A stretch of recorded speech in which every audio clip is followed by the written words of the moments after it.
பொதுவாக எந்த நிகழ்ச்சிக்கு சென்றாலும் அப்பொழுது கிடைக்கின்ற அந்த உற்சாகத்தை விட ஒரு திருமண நிகழ்ச்சிக்கு செல்லும் பொழுது கூடுதல் மகிழ்ச்சி கிடைக்கும்.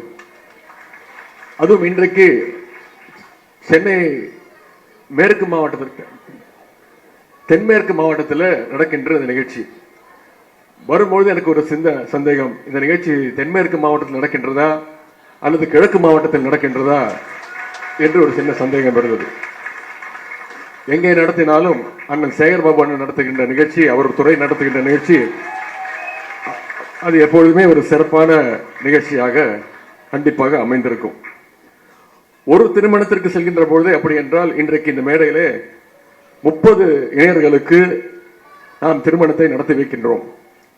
30 இணையர்கள் அவருடைய இல்வாழ்வில் இன்றைக்கு அடியெடுத்து வைக்கின்றார்கள். அதுவும் இன்றைக்கு மிக மிக முக்கியமான நாள். இன்னைக்கு காதலர் தினம். இதை சொன்னா சில பேர் கோபம் வரும். அவங்க எல்லாம் காதலர் தினத்தை கொண்டாடக்கூடாதுன்னு சொல்லுவாங்க.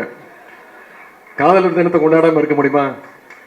ஒவ்வொரு நாளுமே காதலர் தினம் தான்.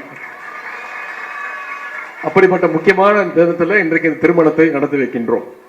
ஆகவே உங்கள் அனைவரும் சார்பாக இந்த 30 மணமக்களிடம் நான் கேட்டுக்கொள்வது, நல்ல காதலர்களாக, அதை விட முக்கியம் நல்ல நண்பர்களாக உங்கள் வாழ்க்கை முழுவதும் ஒற்றுமையோடு மகிழ்ச்சியோடு இருக்க வேண்டும் என்று நான் வாழ்த்துகின்றேன் உங்கள் சார்பாக. சமீபத்தில் ஒன்றிய அரசு இந்த ஆண்டிற்கான பட்ஜெட்டை அறிவித்தது. நான் கூட சொன்னேன், ஒன்றிய அரசு பட்ஜெட் இல்ல, ஒருத்தருக்குமே யூஸ் இல்லாத பட்ஜெட், யூஸ்லெஸ் பட்ஜெட் சொன்னேன். ஏன்னா தமிழ்நாடு அரசுக்கு அவங்க 1 ரூபாய் கூட இந்த பட்ஜெட்ல ஒதுக்கல. அரசுக்கு தான் 1 ரூபாய் கூட ஒதுக்கலன்னா தமிழ்நாடுங்கிற பெயர் கூட அந்த பட்ஜெட்ல இடம்பெறல. அப்பேற்பட்ட பட்ஜெட், நீங்க அதை புரிஞ்சுக்கணும்.